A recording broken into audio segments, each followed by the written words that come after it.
Bienvenidos a L de libros, naturalmente. Me llamo Mario Noya y este es el programa cultural de Bipartidismo Stream. Y hoy toca hablar de Margaret Thatcher. Centenario de Margaret Thatcher y se nos había pasado. Fue el pasado día 13, creo, cuando se cumplieron 100 años del natalicio de la Dama de Hierro.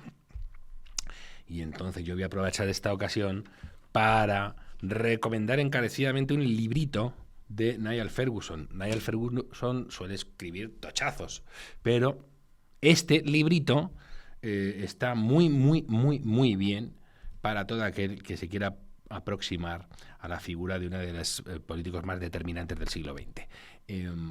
Margaret Thatcher, ahí es nada. Se van a dar cuenta, este libro, por desgracia, no está traducido, y este libro tenía una portada, cuando yo me lo descargué hace 12 años, creo, bastante más interesante que la que tiene ahora, que de hecho no aparece Thatcher por ningún lado. Esta portada es una portada como más... es verdad que parece ese de estética obamita, el famoso Yes We Can, pero ya digo, tiene mucha más miga que la que tenía antes. Voy a hacer este milagro. ¿Se ve ahí bien, Lucía? Se ve perfectamente, me dice mi querida Lucía, la realizadora de este programa. Pues esa portada ya digo que es mucho mejor que la que tiene ahora, que es la que van ustedes a ver si tienen a bien y se lo descargan en Kindle. Ya digo, un librito extraordinario de Niall Ferguson en defensa de Margaret Thatcher, la Dama de Hierro, la salvadora del Reino Unido, por mucho que le joda a la izquierda divina, a la derecha exquisita y a tanto listo como hay en este mundo de gomosos y cobardones que con los que no tienen te describen los huevos del toro cuando se lo llevan las mulillas. Y claro, pues en fin. No se achantó la dama, que no estaba ahí para echarse unas risas, ni para el beleteo, la famosa frase de Ladies Not for Turning, ¿no? Sino para resucitar al muerto, a ese Reino Unido unido en el descontento y en la inflación galopante que le tocó heredar, ¿no? Ella estaba ahí para recuperar lo que denominaba el patrimonio o el legado británico, que llevaban medio siglo vandalizando los socialistas de todos los partidos. Ese patrimonio o legado británico era esto: el derecho de un hombre a trabajar a su manera, a gastar lo que gane, a tener propiedades, a ver en el Estado un siervo y no un amo. He aquí la esencia de la economía libre, y de esa libertad dependen todas las demás. No hace falta ser ciudadano del Reino Unido, de la Gran Bretaña, ¿verdad?, para comprar esto. Ese legado británico, ese patrimonio británico es occidental. Se puede hacer... se lo puede apropiar uno sin ningún tipo de problemas, porque eso es lo que queremos todos para nuestro país, si de verdad nos importa nuestro país. En aquel entonces, cuando Niall Ferguson escribió este librito, cuando Margaret Thatcher llegó al poder, Niall Ferguson era un adolescente comido por la impotencia y la rabia. Un indignado que se diría hace, pues eso, los años que han pasado desde que me descargué este libro en mi Kindle, ¿no? 12 añetes. ¿Cómo no estaría el patio? Patas arriba, manga por hombro, nada funcionaba. El Reino Unido parecía en manos de Óscar Puente. Que el amigo Niall, tan derechento, que diría un gallego, se identificaba completamente con el pálido degenerado de Johnny Rotten cuando vomitaba su God Save the Queen. Y no porque verdaderamente pensaba que la reina Isabel era una inhumana fascista, que eso cantaban los Sex Pistols, sino por la intensa frustración que marcó a aquella juventud, total y completamente harta de la decrépita, abúlica Britania de después de la guerra, el Imperio y los Beatles.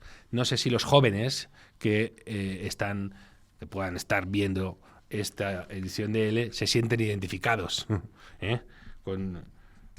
si conocen ustedes a algún joven que esté total y completamente harto de la España que nos ha caído en suerte, no sabemos cuánta, ¿verdad? La España de zapatista zapatero que diría el gran Fray Josefo, y de su hijo político, Pedro Sánchez, en paz descanse, que diría aquella gloriosa pintada, ¿no? En fin, Niall Ferguson afirmaba que a finales de los 70 la célebre canción de los Sex Pistols parecía escrita por un notario, ¿no? There is no future in England's dreaming. ¿Hay mucho futuro en la España de Pedro Sánchez si no eres un mamporrero de Pedro Sánchez? Lo dicho, que entonces llegó ella, Margaret Thatcher, con su franqueza, tirando al cubo de la basura los paños calientes del nefasto James Callaghan. Sam y Jim le llamaban a él, el del famoso invierno del descontento, y que se hacía el tonto, el muy incompetente, cuando le preguntaban por la crisis. ¿Crisis? ¿What crisis? Lo acabó crucificando de Sun en una de sus portadas antológicas, ¿no? Bueno, ella, en cambio, agarraba el toro por los cuernos. Ella decía que estaban en el hoyo y que no había otra que pasarlo mal para dejar de tragar tierra. No puedes lograr nada sin meterte en problemas. Nunca, decía. Y esa misma aspereza, ese discurso a quemarropa, infundió esperanzas al joven Niall, que vio en aquella señorona hiperlacada una semejante con ganas de palea. Otra punky, pero no como Sid Vicious y demás raleas, sino como él, un actor y punk que aborrecía el nihilismo y soñaba con que el Reino Unido de la Gran Bretaña volviera a inspirar respeto y no compasión o desprecio. De nuevo, sustituyan Reino Unido por España, por esta España. Y lo del el Tory punk con esas frases, ¿no? El conservador o lo conservador es el nuevo punk en esta Españita Movistar nuestra, ¿no? Donde ves a los rebeldes y dices, a los rebeldes oficiales, y dices, joder, con la rebeldía. ¡Qué espabilaos! ¿Cómo se están forrando los rebeldes con causa gubernamental? En fin, que Thatcher lo consiguió. Los británicos lo consiguieron, sufriendo lo que está escrito en las hemerotecas. Vayan ustedes a ver qué tuvo que hacer Thatcher para sacar su país adelante. Pero mereció la pena. Tras el paso de la dama por el 10 de Downing Street al Reino Unido de la Gran Bretaña, no lo reconocía ni la madre que lo parió, que diría Alfonso Guerra. Y ahora sí, que vengan los que andan con la vaina de las comparaciones odiosas y miren a la cara al Bill Starmer, al primer ministro que tiene ahora mismo el Reino Unido, y comparen a Thatcher con Starmer. Comparen para que vean cómo se puede ir marcha atrás sin ser un cangrejo, o siendo un cangrejo moral, ¿no? Margaret Thatcher. Pues Margaret Thatcher hoy, ¿con quién se la compararía?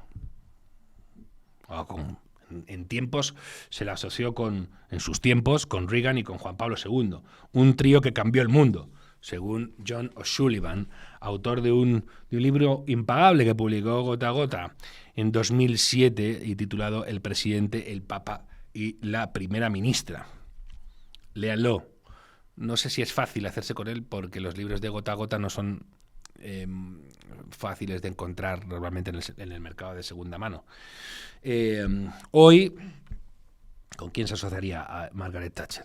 Yo creo que con Donald Trump, con Javier Milei, con perdón, no sé yo, ¿cómo le sentaría a Milei que le asociaran con Thatcher? Yo creo que bien. Malvinas aparte, evidentemente. Y evidentemente con la Meloni, cuya autobiografía publicó en España Homo Legens, con prólogo de Santiago Abascal. ¿Se ve ahí bien, Lucía? Muchas gracias, se ve bien, me dice mi querida Lucía. Prólogo de Santiago Abascal, ya sabéis, su enemigo, que dicen que se llevan mal o que ya no se ajuntan. Su enemigo, Abascal, le hizo un prólogo en 2023, donde saludaba la emergencia y la eclosión de la Meloni, ¿no? Este libro acaba de salir en el mercado norteamericano con la misma portada y con el prólogo de Donald Trump Jr. Así que yo creo que va a interesar bastante al otro lado del charco. Lo voy a volver a enseñar. Homo Legens. Vamos, ¿qué hacen ustedes? Ordenen a comprarlo, que tiene muchísima miga esta autobiografía de Giorgia Meloni. Yo soy Georgia. ¿Qué más les quiero contar?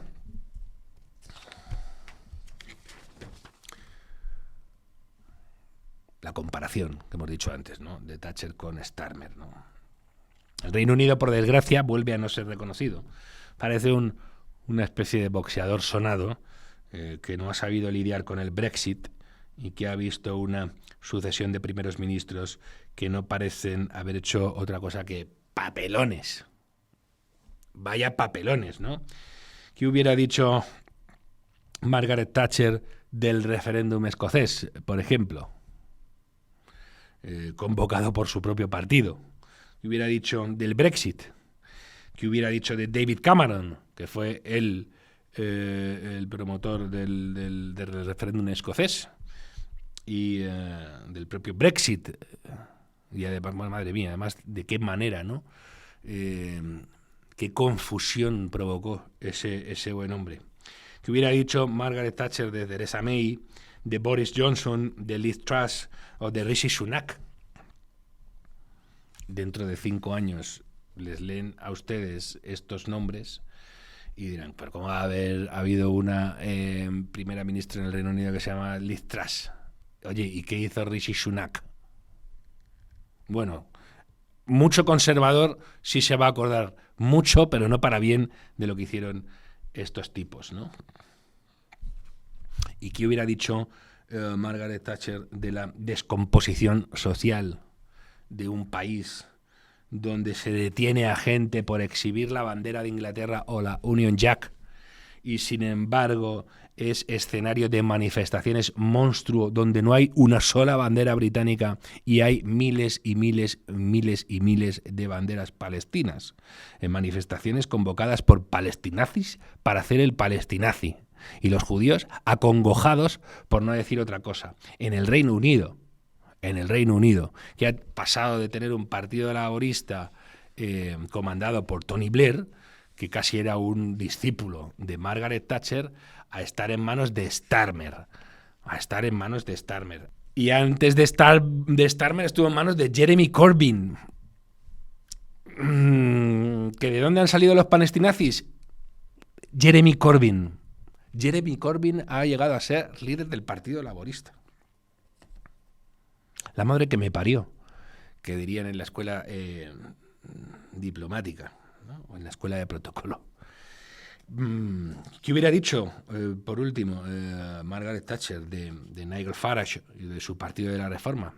En fin, ya digo, el Reino Unido tiene desafíos formidables por delante y necesita liderazgos consolidados y liderazgos para el bien. Y cuesta verlo, ciertamente. Parece un boxeador sonado, he dicho antes, o unas islas a la deriva, que no sabe muy bien qué hacer.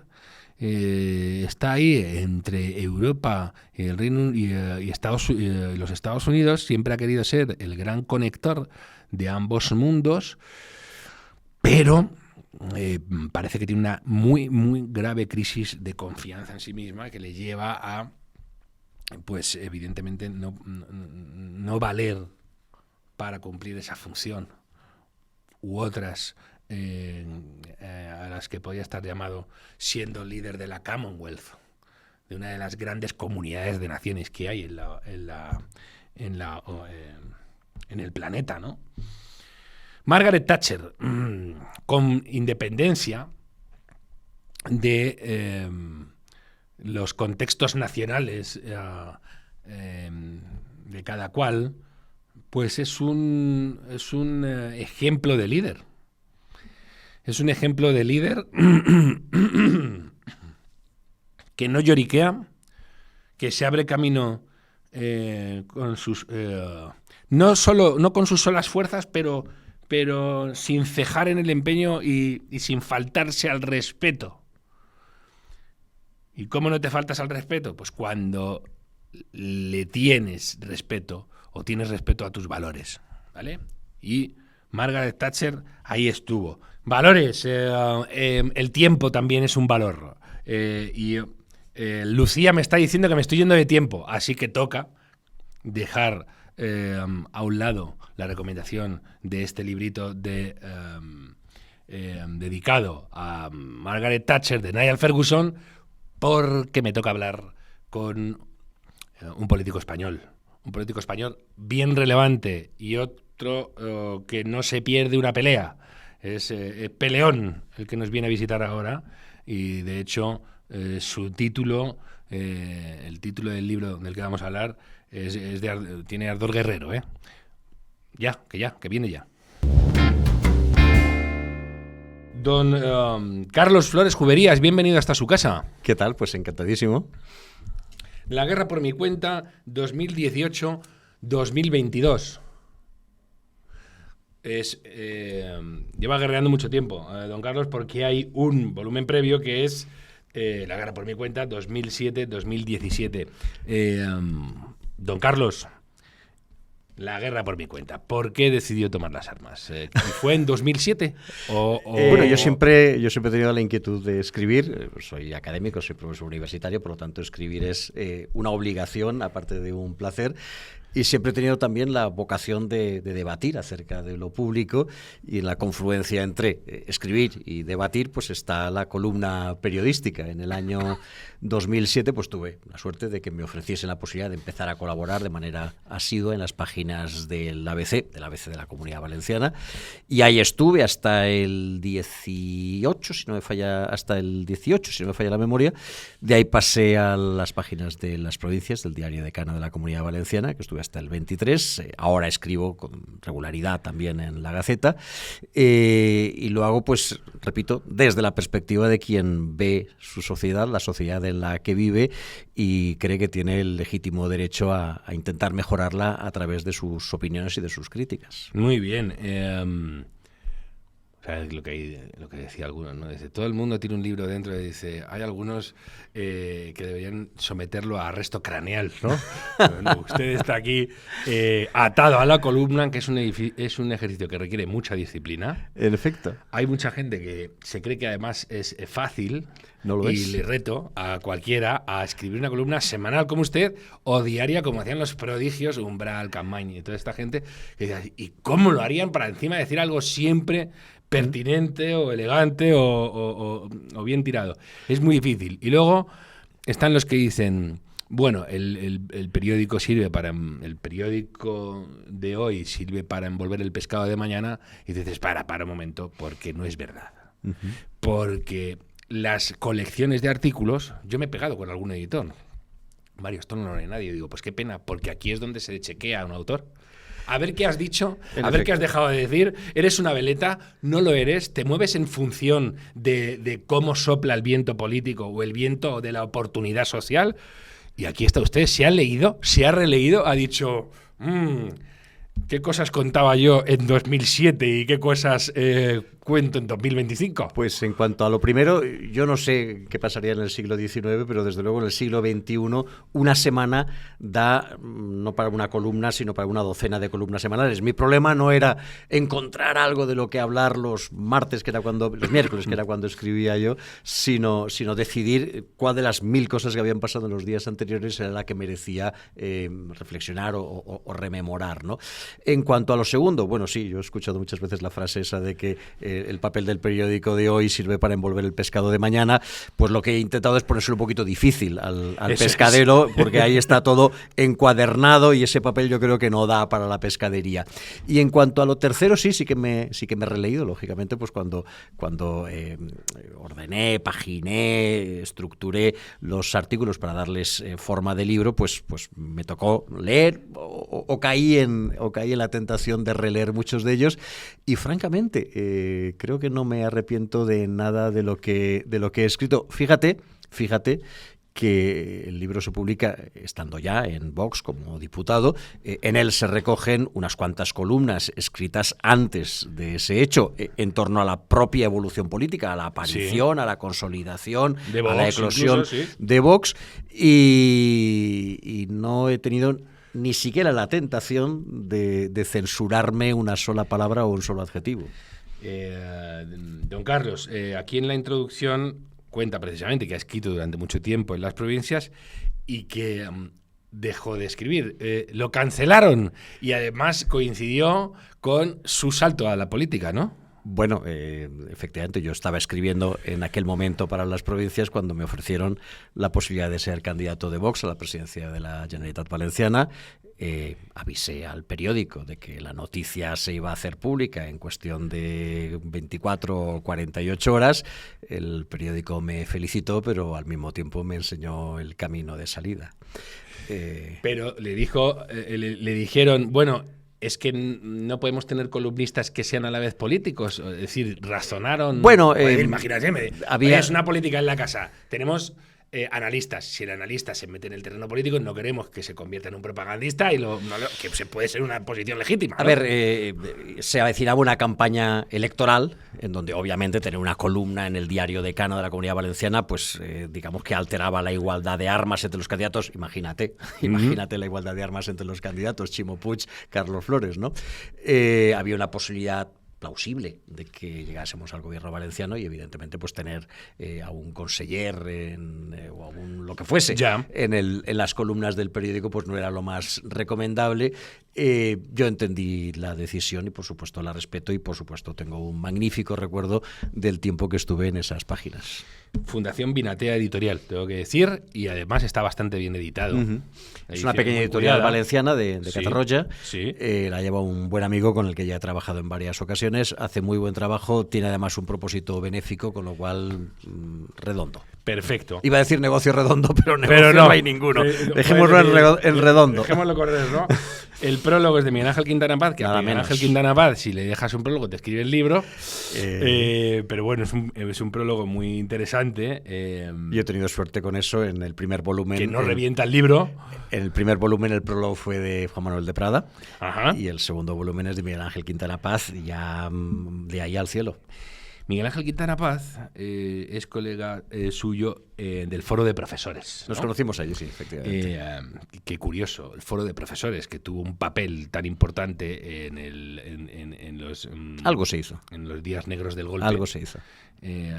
Pero se ha disuelto, o sea, está en hibernación. Estamos. Pero es una pena, ¿no? Porque las causas que llevaron a la fundación del Foro de Profesores siguen ahí, ¿no? Yo creo que subsisten, aunque no es menos cierto que aquellos días aquellos meses fueron particularmente dramáticos. Es decir, ver cómo el gobierno de Cataluña, ver cómo el gobierno de Puigdemont recababa o trataba de recabar apoyo, era sobre todo apoyo internacional, que era lo que nosotros tratábamos de combatir, sin que por parte del gobierno español hubiese un discurso contrario. En muchas ocasiones, cuando Puigdemont o alguno de sus adláteres iba a dar una conferencia a una universidad o a un foro, a un think tank extranjero, los únicos que habían para levantar el dedo y decir no es así, no, esta no es la opinión de todos los catalanes, pues no eran ni los diplomáticos ni los embajadores del Ministerio de Exteriores, era un humilde profesor que trabajaba en esa universidad o un humilde becario que estaba haciendo una estancia en esa universidad, repito,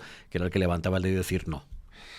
En el atrio de esta obra, precisamente, hay una frase de Henrik Ibsen en su célebre Un enemigo del pueblo, que dice: el hombre más fuerte del mundo es el que está más solo. ¿Se siente usted especialmente fuerte en esos días negros? ¿O cuándo se ha sentido usted más solo en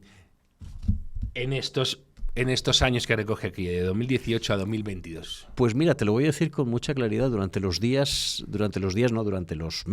de la pandemia. El gobierno nos obligó a quedarnos en nuestra casa. Pasamos meses encerrados entre las cuatro paredes de nuestra casa, prácticamente sin comunicación con el exterior.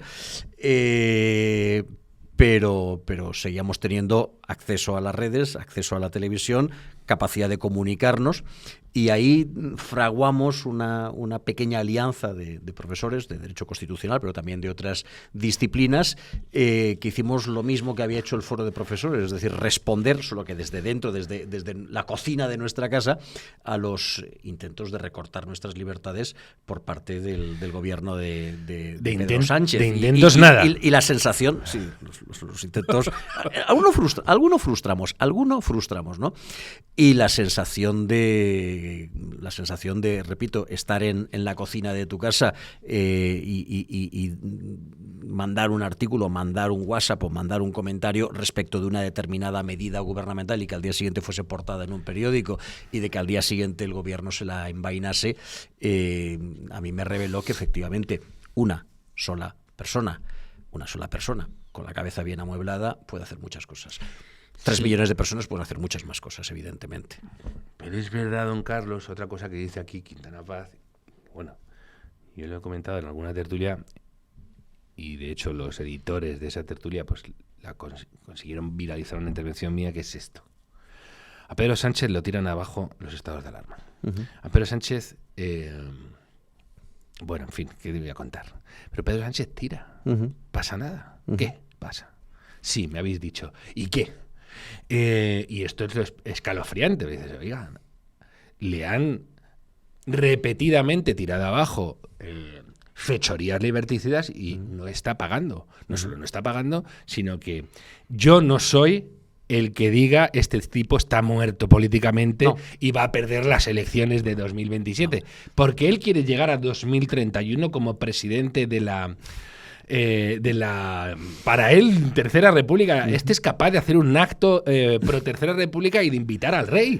Miguel Ángel Quintana Paz en este prólogo, de hecho, destaca su fe en el derecho, y entonces yo le tengo que preguntar si esa fe es fundada o es la fe del carbonero viendo lo que tenemos aquí, don Carlos. ¿Cómo está el panorama? A ver, en cuanto a lo primero, yo pienso que una persona, un solo hombre, una sola mujer, puede hacer mucho, pero no lo puede hacer todo. De hecho, el último de los artículos del libro, que es el último de los artículos que publiqué en Las Provincias, que es el que publiqué al día siguiente de hacerse pública mi candidatura, pues dice algo así como que un francotirador nunca ha ganado una guerra, que las guerras se ganan, pues eso, con cobertura aérea, con cobertura de artillería, con intendencia, etcétera, etcétera.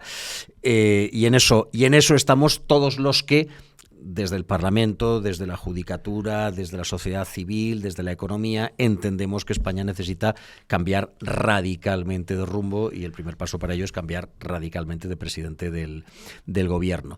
Respecto del derecho, yo soy de los que sigue teniendo fe en que el derecho es un instrumento básico para la convivencia, es el marco, debe de ser el marco para nuestra convivencia.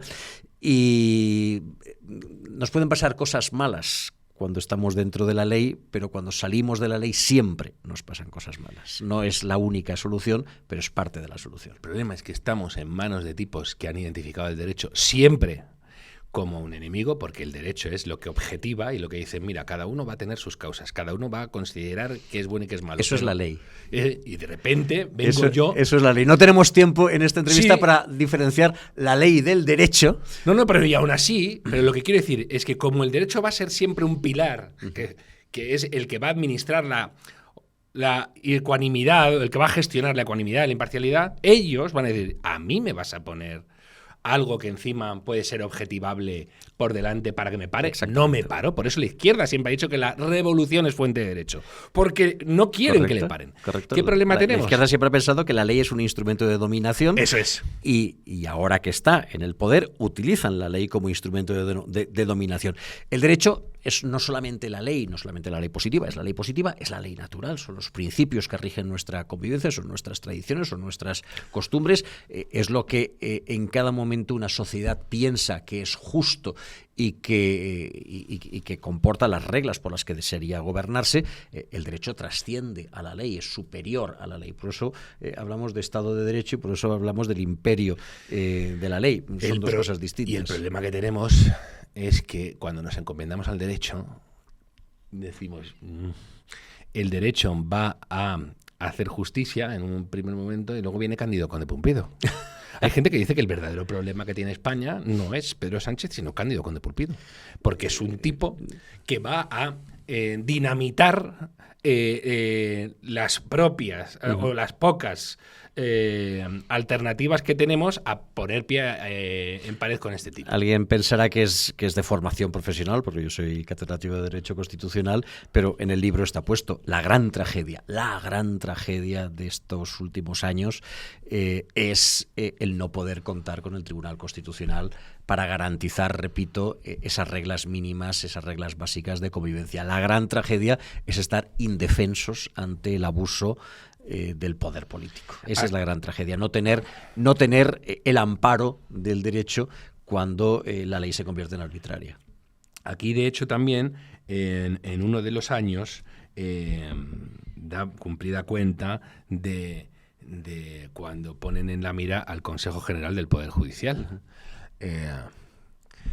Y ahora ves que si Vizcaíno Casas estuviera entre nosotros, volvería a resucitar aquella célebre rata que se coló en el BOE, ¿no?, del Consejo General del Joder Judicial.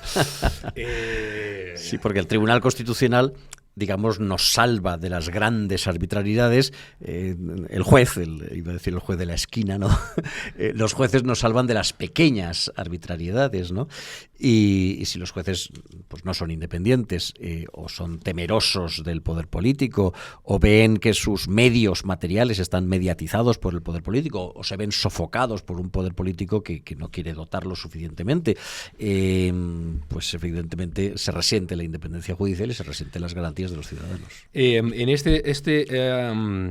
este volumen hay cientos de artículos y luego ha hecho usted una cosa muy interesante, que es poner una entradilla a cada año haciendo un resumen de cuáles son los temas fuerza, a ver si les suena a la gente, ¿no? 2018, la resaca del Prusés, la moción de Sánchez, ¿quién nos lo iba a decir? Si algunos de esos acontecimientos pasaron hace 4, 5, 6 años, pues y parece que eso es, porque ya se ha transformado muchísimo España. Está la disolución de ETA, está el chaletazo de Galapagar, está la irrupción de Vox en el Parlamento de Andalucía, está el acceso de Pablo Iglesias al gobierno, la emergencia como líder político de Isabel Díaz Ayuso, la disidencia de Rejón, la salida de Franco, la sacada de Franco del Valle de los Caídos. Todo eso en 5 años. Entonces, en 5 años. Está el abandono de Rivera de Ciudadanos, incluso pues la caída de la Casa Naranja, por decirlo así. Y a Ciudadanos le pasó una cosa absolutamente inverosímil también, ¿no? Que es pasar de estar a nada de sustituir al PP, de sorpasar al PP y de gobernar a la disolución. Vox está en una tesitura de la que puedes traer lecciones de aquí, ¿no? Está subiendo como un cohete. Hay gente que dice, bueno, y hay encuestas que dicen, está a tiro el PP, y otras dicen, está a tiro hasta el PSOE. ¿Qué ve usted, don Carlos, de el auge y caída del Imperio Naranja que pueda servir de moraleja para el auge y la no caída, ya que está usted dentro de la Casa Verde, y no es la Casa Verde de Mario Vargas Llosa, precisamente? A ver, todos sabemos, porque fuimos testigos de ello, de por qué cae Ciudadanos. Ciudadanos cae porque un mal día decide cambiarse de chaqueta en Murcia y traicionar al gobierno al que habían venido apoyando para hacer un amago. Al final ni siquiera salió, es decir, cometieron el error y ni siquiera les redundó. No les rentó. No les rentó pasarse de apoyar al gobierno popular a apoyar al gobierno socialista. Traicionando a sus electores, que en un 99,99% lo que querían era que Ciudadanos centrase al PP y no centrase al Partido Socialista. Ciudadanos cometió un gravísimo error, que fue jugar a la estrategia olvidándose de lo que sus electores querían. Y yo creo que y eso hizo que el castillo de naipes se cayese literalmente en cuestión de días, Un partido, repito, que tenía capacidad en representación parlamentaria y que en algún momento se comentó que podía llegar incluso a sorpasar al Partido Popular o a entrar en el gobierno, se desplomó como un castillo de naipes en cuestión de pocas semanas. Pues moraleja primera, los errores se pagan. Moraleja segunda, traicionar a tus electores es el principal de los errores y es el error que se paga al contado y sin posibilidad de devolución. Cuando reflexiona usted aquí sobre la moción de censura de Pedro Sánchez, que por cierto, yo creo que también dice mucho del efecto campana neumática que dicen que posee a los gobernantes, porque creo recordar que Espinosa de los Monteros contó en algún momento que el PNV se le acercó y dijo: oye, este no se entera, de verdad vamos a ir adelante. Uh-huh. Y la imagen luego del bolso de Soraya es lo del, efectivamente hay un gobernante al que le están diciendo te vamos a quitar de en medio, no se da cuenta y lo quitan de en medio. Y ahí su partido sale del poder. Pregunto, porque aquí hay que reconocer que adivinar las intenciones del PNV requiere varios doctorados. Pero si tú has gobernado, el PP ha gobernado con el PNV. Conforme. El PP ha gobernado con el PNV. Tendría que haber aprendido. Si es cierto esto de Espinosa, si es cierto, hay unos tipos que antes de una moción están diciendo a ese partido hacer algo que vamos. Tendrían que haber aprendido. Habrá que ver, ¿no? A entender los gestos del PNV. Pero sí, supongo que sí. Lo que le pregunto, don Carlos, es: ¿se acabó el gobierno del PP? Es decir, ¿esa moción de censura ha significado que el PP ya no va a volver o ya no va a volver en las condiciones en las que volvió con Rajoy? Se nos ha olvidado, es que Rajoy gobernó con mayoría no absoluta, absolutísima, y además con buena parte de las comunidades también de color azul, ¿no? Bueno, ¿Se le ha pasado el tiempo al PP? La experiencia de Rajoy dejó negro sobre el blanco dos cosas. Primero, el Partido Popular puede estar en el poder y aún así ser incapaz de gobernar. Tuvo mayoría absoluta, pudo hacer todo lo que quiso y no lo hizo porque no porque la coyuntura económica, política, no lo hizo porque no quiso, porque no tuvo valor para hacerlo. Y segundo, que el PP puede ser barrido del gobierno sin luchar por ello, es decir, marchándose a un reservado de un restaurante para esperar las noticias, ¿no? Que llegase un motorista y dijese: señor Rajoy, pues ya no es usted presidente del gobierno porque se acaba de votar hace 5 minutos. Bueno, pues un partido que cuando puede gobernar no gobierna, y un partido que cuando resulta atacado no se defiende, no merece ser votado. No merece ser votado para quien aspire a que su voto tenga una influencia real y efectiva en la transformación de la sociedad. Si lo que quieres es que no gobiernen otros, ¿no? Si lo que quieres es contener la marea izquierdista, bueno, pues igual el Partido Popular consigue dilatar el triunfo total del socialismo durante una legislatura o quizás durante 2 legislaturas. Si lo que quieres es que tu voto sea un instrumento transformador de la sociedad, no puedes dárselo a alguien que cuando ha podido transformar esa sociedad no lo ha hecho y cuando ha tenido que defenderse tampoco lo ha hecho. Aquí se habla bastante, sobre todo en 2021, de la transformación social. Con leyes como la de memoria democrática, las del aborto, la eutanasia, el solo sí es sí, en fin, que le voy a contar que no sepa. Y el gran éxito de la izquierda en España es que cuando llega, dicta, asienta y convierte su marco en el marco, y no hay quien desmonte eso. Es decir, aquí hay una serie de transformaciones que ya incluso se dan por hechas, y como que incluso se considera inconcebible una vuelta atrás en ciertos temas. ¿Aquí hay remedio en esta transformación social que usted denuncia? Eso ya no es así. Eso ya no es así. Los españoles nos sentamos un día delante de la televisión, vimos a Iniesta marcar un gol y convertirnos en campeones del mundo de fútbol, los que siempre habíamos perdido, los que siempre nos habíamos quedado fuera de la fase final del Mundial, los que perdimos ante Yugoslavia en el 74, de pronto descubrimos que podíamos ganar en un deporte además colectivo, que podíamos ganar como colectivo, como grupo. Y la gente, cuando terminó el partido, puso su bandera en los balcones y la sacó en la calle. Y descubrimos que éramos españoles y que estaba bien ser españoles, que no teníamos por qué avergonzarnos de eso. Luego viene lo de soy español, ¿a qué quieres que te gane?, ¿no? Y a partir de ahí comienza, bueno, se engranan muchas cosas más, ¿no?, evidentemente, pero a partir de ahí comienza una auténtica revival, un auténtico renacimiento de la conciencia nacional española, que se transmite a otras muchas cosas y que hace que esa afirmación que podía haber sido, que era cierta hace 3-4 años, ya no sea cierta. Ya no hay debates cerrados, que es una palabra que le gusta mucho a la izquierda y mucho más todavía al PP. Esto es un debate cerrado. No, perdón.